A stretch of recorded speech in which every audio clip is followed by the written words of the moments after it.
Achieve the goal Marathi चॅनलमध्ये मी Rupali ma'am तुमचं सर्वांचं स्वागत करते. बघा, आजपासून आपण भूगोल या सब्जेक्टला सुरुवात करत आहोत. बघा, तुम्ही भूगोल या सब्जेक्टचा स्टडी करताना तुमच्याजवळ मॅप असणं गरजेचं आहे. ठीक आहे. बघा, आता महाराष्ट्राचा भूगोल तुम्ही स्टडी करत असाल, जगाचा करत असाल, भारताचा करत असाल, कुठलाही जॉग्रफीचा स्टडी तुम्ही करत असाल तर तिथे तुम्हाला काय करायचं आहे तर मॅप थ्रू स्टडी करायचं आहे. मॅप थ्रू स्टडी का करायचं आहे? बघा, आता इथे तुम्हाला दिसलं आहे, ही पूर्व दिशा, ही पश्चिम दिशा, ही दक्षिण दिशा, ही उत्तर दिशा. आता इथून तुम्हाला समजते ही उत्तर दिशा, ही काय झाली पश्चिम दिशा, ही झाली पूर्व दिशा, ही झाली दक्षिण दिशा. म्हणजे यावरून तुम्हाला सीमा व्यवस्थित समजणार आहे. त्याचबरोबर तुम्हाला मॅप थ्रू जर तुम्ही समजून घेतलं तर तुम्हाला चांगल्या प्रकारे ते लक्षात राहणार आहे.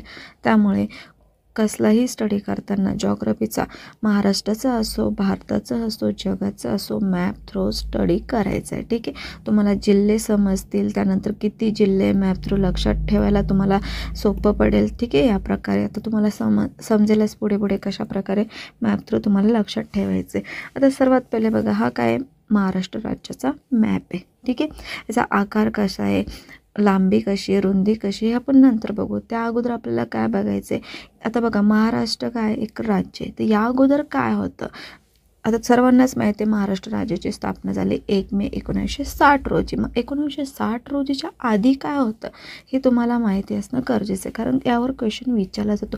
बघा, आपण कसं स्टडी करणार, आपण फक्त समजून घेणार आणि त्यानुसार नोट्स तुम्हाला मी सांगणार असं करणार नाही. आपण प्रत्येक पॉईंट व्यवस्थित समजून घेऊन तुम्हाला मी सांगणार आहे शॉर्ट नोट्स कशा काढायच्या, आणि त्याचबरोबर मी तुम्हाला सांगणार आहे की ह्या पॉईंटवर कशा प्रकारे तुम्हाला क्वेश्चन विचारला जातो. बघा, कधी कधी काय होतं, तुम्ही क्वेश्चन बघितलेले असतात. आता तुम्हाला आता इथे एक क्वेश्चन आहे. ठीक आहे. हा क्वेश्चन तुम्ही असं या प्रकारे सरळ वाचला, थोडा जरी यामध्ये चेंजेस झाला तर बघा, ही असा क्वेश्चन आहे, थोडा जरी असा जरी चेंजेस झाला ते तुम्ही एक्झाम्पल सांगते तरी तुम्ही कन्फ्यूज होता आणि येणारा आन्सरसुद्धा तुम्हाला तिथे कन्फ्युजिंग वाटतं आणि वाचलेलं असलं तरी तुम्हाला ते अवघड वाटतं आणि तुम्ही सोडून देता. त्यामुळे कशा प्रकारे दोन्ही साईडने कसा क्वेश्चन तयार होतं हे सर्व तुम्हाला मी इथे सांगणार आहे. वाटलं तर तुम्ही क्वेश्चनही तयार करून नोट करून घ्यायचे. ठीक आहे. तर बघा, आता 1 मे 1960 रोजी काय झालं, महाराष्ट्र राज्याची स्थापना झाली. मग या अगोदर काय तर 1953. ठीक आहे. भारत सरकारने राज्य पुनर्रचना आयोगाची स्थापना केली. बघा, इथे कसा क्वेश्चन बनणार आहे हे सर्वात पहिले मी तुम्हाला सांगणार आहे. ठीक आहे. बघा, इथे 1953 लक्षात ठेवायचं, साल विचारलं जाईल, सालवरही क्वेश्चन विचारला जातो. भारत सरकारने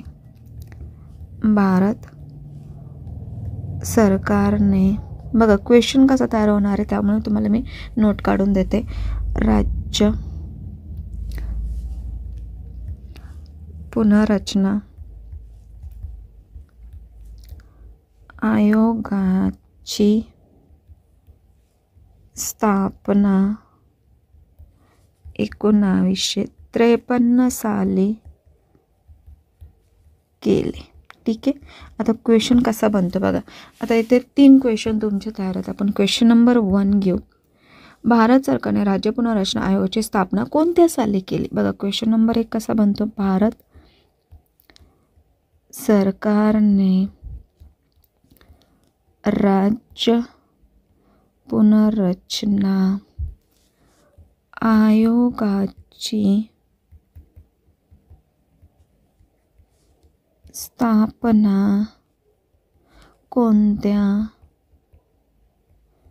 साली केली. बघा, क्वेश्चन मी का लिहून देते, तुम्ही म्हणाल डायरेक्टली शिकून घ्यायचं क्वेश्चन, आपण टेस्ट सिरीज वगैरे प्रिव्हियस याची क्वेश्चन पेपर पाहून बघू, तर असं करायचं नाही आहे. बघा, प्रत्येक पॉईंटवर क्वेश्चन करायला शिका, कारण क्वेश्चन असे नाही की सेम प्रिव्हियस याचेच येतात किंवा तुम्ही बुकमधून वाचले तसेच येतात, असं होत नाही. आणि जेव्हा तुम्ही आता एखादा क्वेश्चन बघितलं, जे स्पष्टीकरण बघितलं, त्या स्पष्टीकरणामधूनही क्वेश्चन आला तरी तुम्ही कन्फ्यूज होता. त्यामुळे कसे क्वेश्चन बनतात हे तुम्ही स्वतः आता तयार करायला शिकायचं आहे. ठीक आहे. आता हा क्वेश्चन, याचा आन्सर तुम्ही मला सांगायचं आहे काय येणार आहे, 1953. ठीक आहे. त्यानंतर सेकंड क्वेश्चन बनतो बघा, 1953 मध्ये पुनर्रचना आयोगाची स्थापना कोणी केली? तर भारत सरकारने. ठीक आहे. सेकंड क्वेश्चन बनतो, राज्य पुनर्रचना आयोगाची स्थापना 1953 साली कोणी केली? काय आन्सर येणार आहे? भारत सरकारने. भारत सरकारने. ठीक आहे. त्यानंतर कोणता क्वेश्चन बनू शकतो? ठीक आहे. भारत सरकारने 1953 साली कसली स्थापना केली? तर राज्य पुनर्रचना आयोगाची. हा एक क्वेश्चन बनतो बघा.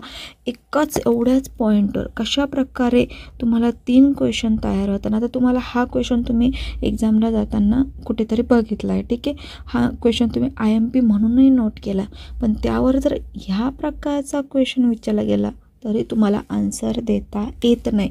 कारण तुम्ही बघा क्वेश्चन बघता आणि त्या एकाच दृष्टीने तुम्ही विचार करता. असं बघत नाही की त्या क्वेश्चनवरही तुम्हाला उलटा क्वेश्चन विचारला जाऊ शकतो, त्या क्वेश्चनही तुम्हाला अजून एखादा क्वेश्चन तयार होतो, हे तर तुम्ही चुकता. त्यामुळे तुमचे एखादा जरी क्वेश्चन तुम्हाला थोडासा वेगळा आला तर तुम्ही तिथं गोंधळून जाता आणि तुम्ही तो क्वेश्चन डायरेक्टली सोडून जाता. ठीक आहे.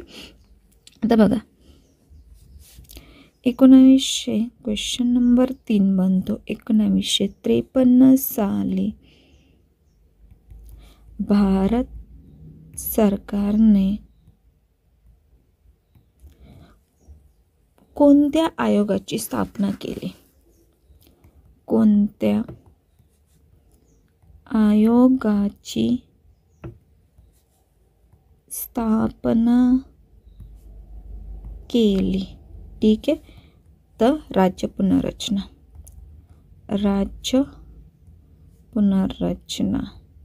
आयोगाची स्थापना केली. ठीक आहे. हे 3 क्वेश्चन तुमचे इथे बनताय बघा. एवढ्याशा पॉईंटवर सुद्धा क्वेश्चन तुमचे तयार झाले 3. त्यामुळे व्यवस्थितरित्या प्रत्येक टॉपिक तुम्ही समजून घ्या. तुम्ही या प्रकारे जर समजून घेतलं ना तर कुठलाही क्वेश्चन आला तरी तो तुम्ही सॉल्व करू शकता. ठीक आहे. चला नेक्स्ट बघू आपण. तर इथं तुम्ही नोट्स काढून घ्यायच्या. इथेच मी रफ करते कारण आपल्याला इथे मॅप थ्रू समजून घ्यायचं आहे. ठीक आहे. एकदा तुम्हाला पुन्हा एकदा सांगते, 1953 साली भारत सरकारने राज्य पुनर्रचना आयोगाची स्थापना केली. ठीक आहे.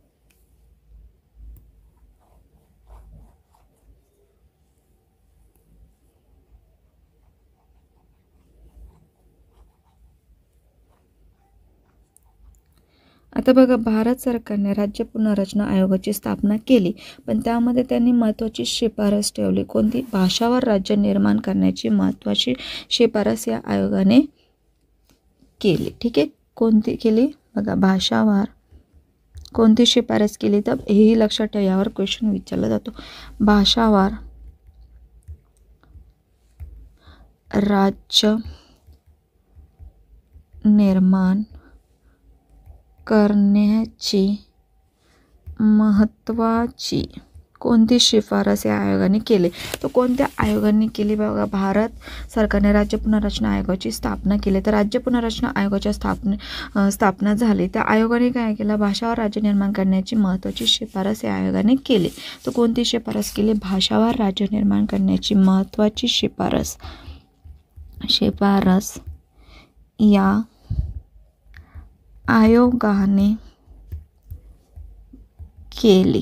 बघा, त्यावर क्वेश्चन आपण लगेच क्वेश्चन करणार आहोत, म्हणजे तुमच्या व्यवस्थित समजणार आहे तुम्हाला. बघा, क्वेश्चन नंबर 1 बनतो, भारत सरकारने राज्य पुनर्रचना आयोगाची स्थापना केली. त्या आयोगाने कोणती महत्त्वाची शिफारस केली? तर कोणती? भाषावर राज्य निर्माण करण्याची महत्त्वाची शिफारस केली. भारत सरकारने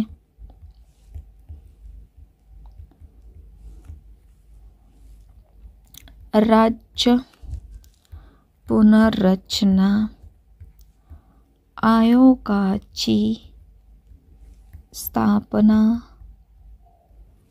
केली. त्या आयोगाने कोणती शिफारस केली? त्या आयोगाने कोणती शिफारस केली? ठीक आहे. किंवा असं एक क्वेश्चन तुम्हाला बनवू शकतो, भाषावार राज्य निर्माण करण्याची महत्त्वाची शिफारस कोणत्या आयोगाने केली? तो कोणती? राज्य पुनर्रचना आयोगाने. भारत सरकारने राज्य पुनर्रचना आयोगाची काय केली? स्थापना केली. ठीक आहे. सेकंड क्वेश्चन म्हणतो, भाषावार राज्य निर्माण करण्याची महत्त्वाची शिफारस कोणत्या आयोगाने केली?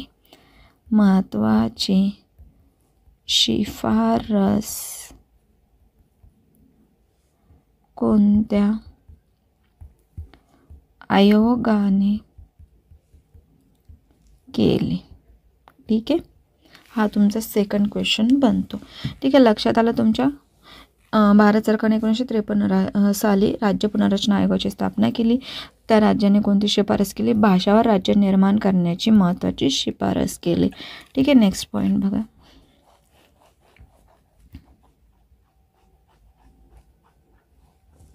बघा आता मग त्यांनी शिफारस केली, त्यानंतर काय झालं बघा, देशात अनेक राज्ये भाषा या घटकाच्या आधारे निर्माण करण्यात आले. बघा आता गुजरात राज्य कशा प्रकारे नाव पडलं तर गुजराती तिथली भाषा आहे.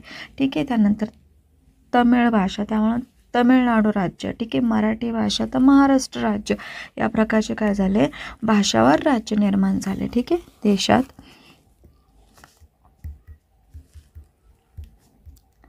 अनेक राज्ये भाषा या घटकाच्या आधारे निर्माण करण्यात आले. ठीक आहे. भाषावार राज्य. मात्र बघा आता इथे मेन पॉईंट आहे, मात्र 1 नोव्हेंबर 1956 रोजी महाराष्ट्र व गुजरात ह्या दोन्हींचे मिळून द्विभाषिक मुंबई राज्य स्थापन करण्यात आले. यावर क्वेश्चन विचारला गेलेला आहे. ठीक आहे. रोजी महाराष्ट्र, पहिले काय होतं? द्विभाषिक राज्य होते का? नाही. तर पहिले काय होतं? भाषावार राज्य होतं, म्हणजे जिथली जी भाषा त्याप्रमाणे राज्य होतं. पण 1 नोव्हेंबर 1956 रोजी महाराष्ट्र व गुजरात राज्य या दोन्हींचे मिळून द्विभाषिक मुंबई राज्य. बघा मुंबई राज्य होतं, आता काय महाराष्ट्र राज्य. तेव्हा काय होतं? मुंबई राज्य होतं. महाराष्ट्र व गुजरात ही दोन राज्य मिळून मुंबई राज्य स्थापन करण्यात आले. महत्त्वाचा पॉईंट आहे बघा, कोणते दोन राज्य मिळून द्विभाषिक मुंबई राज्याची स्थापना झाली? तर महाराष्ट्र व गुजरात. साल विचारलं तर 1 नोव्हेंबर 1956. कशा प्रकारे क्वेश्चन बनतो बघा, महाराष्ट्र व गुजरात या दोन्हींचे मिळून द्विभाषिक मुंबई राज्याची स्थापना कोणत्या साली झाली? हा एक तुमचा पहिला क्वेश्चन बनतो. क्वेश्चन नंबर 1 तर 1 नोव्हेंबर 1956. चला क्वेश्चन नंबर 1 तुम्ही लिहून घ्या. बघा मी यामध्ये टाईम वेस्ट नाही करत आहे तुमचा, मी तुम्हाला सांगते तसं लिहून घ्या. महाराष्ट्र व गुजरात या दोन्हींचे मिळून द्विभाषिक मुंबई राज्य स्थापन करण्यात आले. कोणत्या साली करण्यात आले? तर 1 नोव्हेंबर 1956. किंवा तुम्हाला असं एक क्वेश्चन विचारलं, द्विभाषिक मुंबई राज्याची स्थापना कोणत्या साली झाली? तर 1 नोव्हेंबर 1956 साली. तर कोणते बघा, द्विभाषिक मुंबई राज्यामध्ये कोणते दोन राज्य होते? महाराष्ट्र व गुजरात. हा एक दुसरा क्वेश्चन तुमचा बनतो. त्यानंतर 1 नोव्हेंबर 1956 रोजी कोणत्या राज्याची स्थापना झाली? तर द्विभाषिक मुंबई राज्याची स्थापना झाली. असे 3 क्वेश्चन तुमचे बनत आहे. 3ही क्वेश्चन नोट करून घ्यायचे. ठीक आहे. त्यानंतर बघा, नंतर भाषेच्या आधारावर स्वतंत्र राज्य निर्माण करण्याची मागणीचा जोर धरला. ठीक आहे. त्यानंतर काय झालं? भाषेच्या आधारावर स्वतंत्र राज्य निर्माण करण्याची मागणीवर जोर धरला. त्यानंतर बघा 1 मे 1960 रोजी महाराष्ट्र व गुजरात ही स्वतंत्र राज्ये अस्तित्वात आली. म्हणजेच 1 मे 1960 रोजी महाराष्ट्र राज्याची स्थापना झाली. ठीक आहे. पहिले काय होतं तर मुंबई राज्य होतं. ही स्वतंत्र राज्ये अस्तित्वात आली. ठीक आहे. म्हणजेच बघा आता इथे काय करायचं आहे, महाराष्ट्र राज्याची स्थापना म्हणून नोट घ्यायची. स्थापना 1 मे 1960. क्वेश्चन विचारला गेलेला आहे, महाराष्ट्र राज्याची स्थापना केव्हा झाली? 1 मे 1960 रोजी. कोणते 2 राज्य स्वतंत्र झाले? गुजरात व महाराष्ट्र. केव्हा? 1 मे 1960 रोजी. अशा प्रकारे 2 क्वेश्चन तुमचे तयार होतात. त्यानंतर बघा महाराष्ट्र दिन 1 मे 1960 म्हणजे 1 मेला आपण काय करतो? 1 मे महाराष्ट्र दिन म्हणून साजरा करतो. महाराष्ट्र दिन. ठीक आहे. यावर क्वेश्चन विचारला तर त्याचबरोबर कामगार दिन म्हणूनही आपण साजरा करतो. कामगार दिन. ठीक आहे. तर या प्रकारे आजचे तुम्हाला पॉईंट लक्षात आलेच असतील. यामध्ये काही डाऊट असेल तुम्ही मला कमेंट्समध्ये विचारू शकता. काही चेंजेस असतील तेही तुम्ही मला सांगू शकता. ठीक आहे. थँक्यू.